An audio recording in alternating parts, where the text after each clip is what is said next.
if I'm gonna make a debut, gotta look fancy for the Hi, my name's Tom, and this is my son Benny. We've been in a lot of car rides together over the years, and today we're gonna take you inside our car ride. It's called Carversations on Instagram. Join us. Let's go. You and I, we've had a lot of car rides together over the years. A lot. Me driving you everywhere. Do you have any favorite memories of the two of us in the car together, anywhere we were going in particular?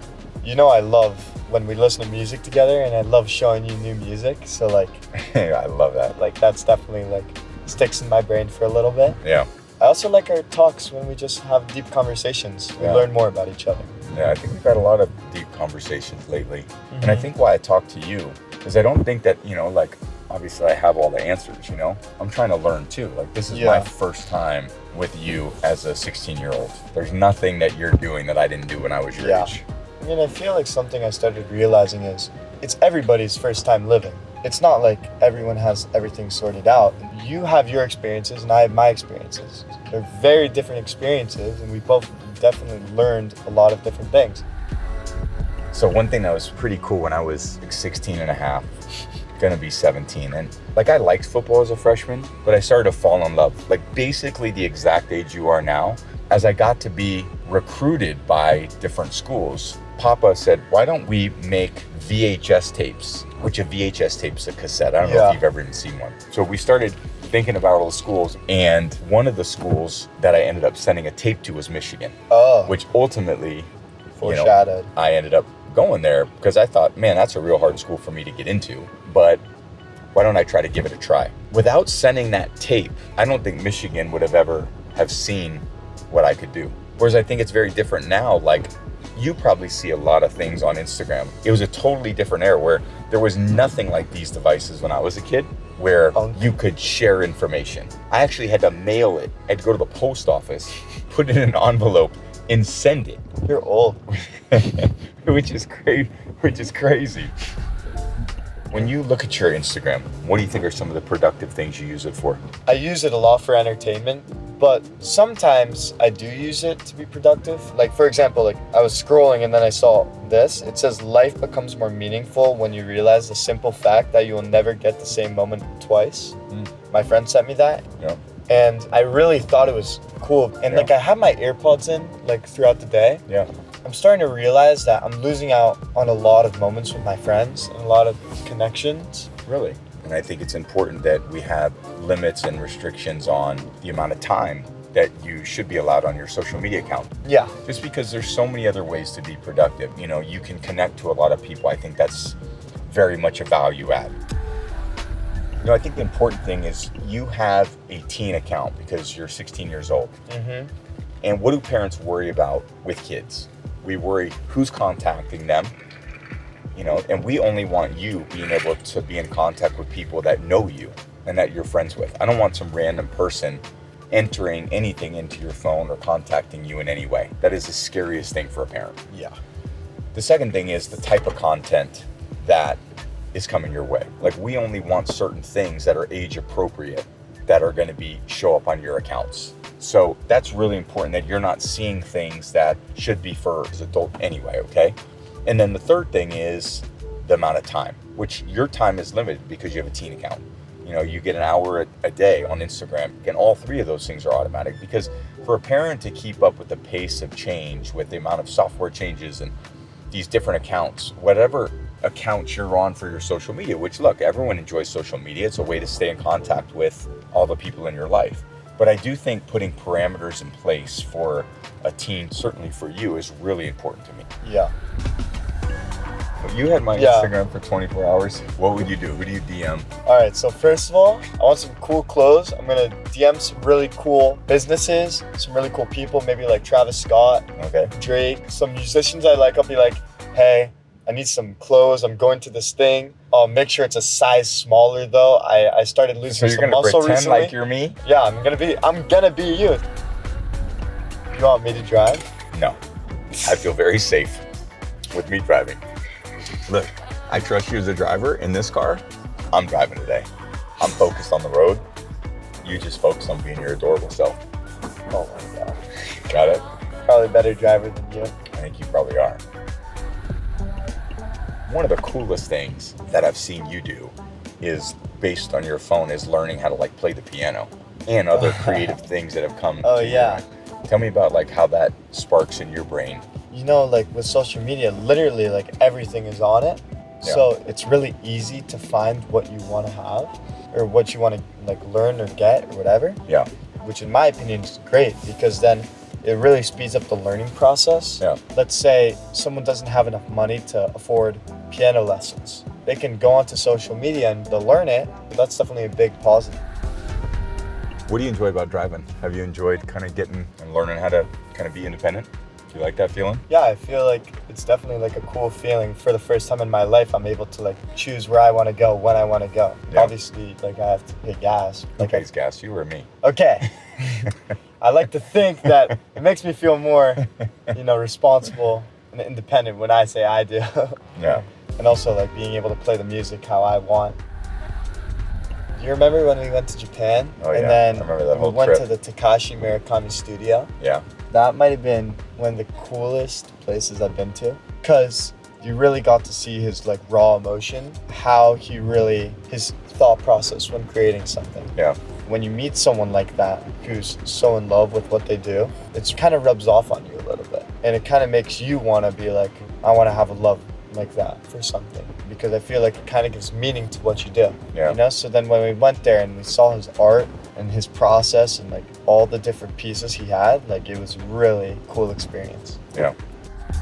What do we send back and forth on Instagram? I think I send back and You forth. send the most motivational stuff. It's like crazy. I try to send motivational Yeah. stuff to you and Jack, especially. And then I send like such stupid, funny videos. You'll send like the most like stoic quotes. Yeah, there was a Tom and Jerry post that I put on my story. That was motivational. I think for me, That's like like Tom and Jerry though. I think it's funny to send you some goofy stuff on occasion, but I think for the most part, if I'm going to share stuff with you, I want you to look at it and see a real value in it. Like, man, why did Dad send me that? Mhm. Why would he? Really look at it. Yeah, why does he see some sort of value in that? Mhm. And you're going to develop based on the influences of people that are around you. Yeah. Now, I'm not around you all the time. You go to school, you're around your friends, you go out at night, you go on the weekends, but like I can still interact with you in a way and share information with you. Like I made a lot of mistakes. I don't have all the answers. What I'm telling you is through the mistakes that I made, hopefully you don't have to make all those same mistakes to learn the same amount of things. Does that make sense? Yeah. Good. I like when it makes sense. Probably one of my funniest memories of you in a car. Oh no. I know. See, it was 2013, so you were 4 years old. We won the game. I threw a touchdown pass. So we had like this crazy celebration after the game. Then all of a sudden, we were like, okay, let's get in the car ride to go home. So you're sitting in the back seat, and we're like halfway into the ride, and there's always a lot of traffic leaving that stadium to go back to our house where we're at. And you're like, Dad, Mom, I'm not feeling good.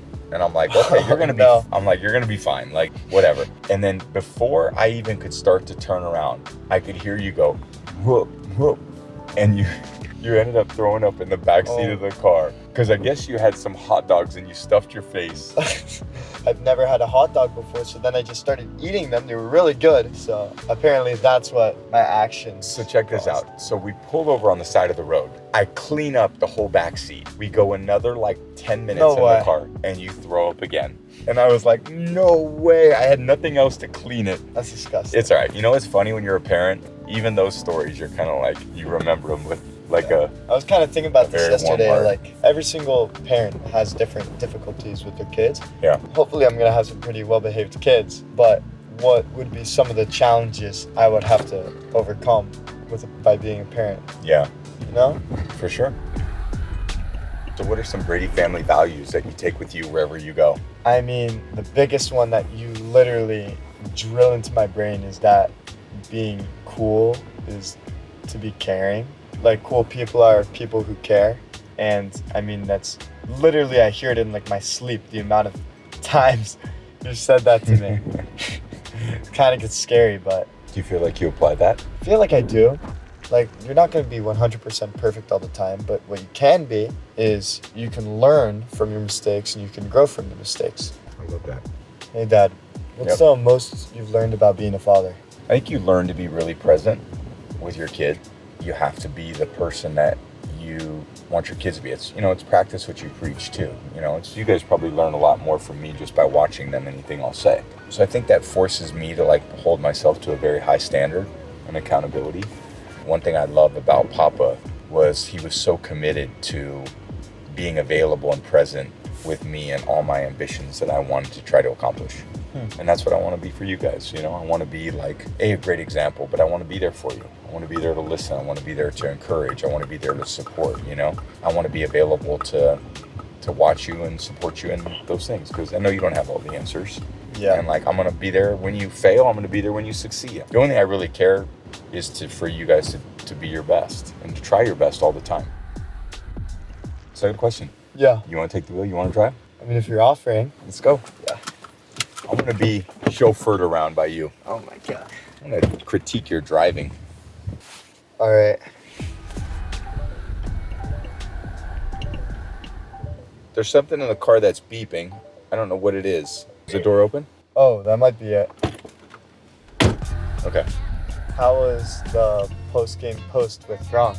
The original post was January of 2019. I remember, and I always would, because I have all the guys that I work with on social media, and I'm like, guys, what do you think for this post? And they said, all right, this is our thought. This is what we should do. All right. And we conceptualized that. So it was just how we could kind of pull that off in that moment in one take, capturing everything that we were feeling in one moment. It was the most epic post, I think, in my entire social media history. I think it inspired a lot of other people, because over the years, I would see a lot of other people try to mimic what me and Gronk were doing. It was a great feeling in the moment. I think it captured kind of our real emotions, and it was kind of a great anthem. That's good. Can't be stopped. You put your mind to something, you're going to achieve it. And you know what? Even if you don't achieve it, the work ethic and the process for you to try to achieve it is a big win. Yeah. Your constant approach to being better at something, that's all you want as a parent, I think as parents, the growth for you only happens outside of what your comfort zone is. And you're in a situation where you're growing beyond your comfort zone every day. Mm-hmm. And I think when you go beyond your comfort zone, you fail. And I want to be here to support you when you fail. Because if you succeed all the time, it's fine, but I want to see what you're made of when you fail. You were seriously worried about your chemistry test, right? Yeah. And I said, what did I say? Just try your best. Yeah, and then you text me and you said, I think I did pretty good. Yeah. So then I said, look at you, man. You're all worried about something, and then you put a 92 on your chemistry test. I think you getting worked up about it, that's very normal, I remember specifically when I was 16 years old. That's when I started really getting anxious and nervous about performing well too. Because you don't want to fail, but it's not always going to go good, Yeah. I want to be here to support you when things don't go exactly the way you want. Mm-hmm. But you also got to kind of think about where the stress comes from. Because why do you want to do good in school? Is it for yourself or is it for your parents? I think it's a little bit of both. I feel it's kind of a good feeling to know that you're able to complete something. But at the same time, I feel I wouldn't have the same motivation if you guys weren't you should try your best. So I think it's a little bit of both. Well, I would say, Benny, every time I'm in the car with you, I always feel like I take away something. And I learn more about who you are and how proud I am of you and just watching you develop. To see you as a newborn child and then to look at you and to know that every step along the way, to witness that journey is the most meaningful aspect of my life. And your future is going to be shaped by your decisions. Yeah. Your decisions are going to be based on what's you really value, and if you value connection, and if you value real experiences, and you value real friendships, and you value those things, you're going to have so much success in your life. You already have. The best thing about you, you don't have to be anything different than who you already are. Thanks, Dad. You're perfect just like God made you. Learning experience. Yeah. Perfect. Good driving. Thanks, Dad. Good job. I love you so much. Love you too. Special kid.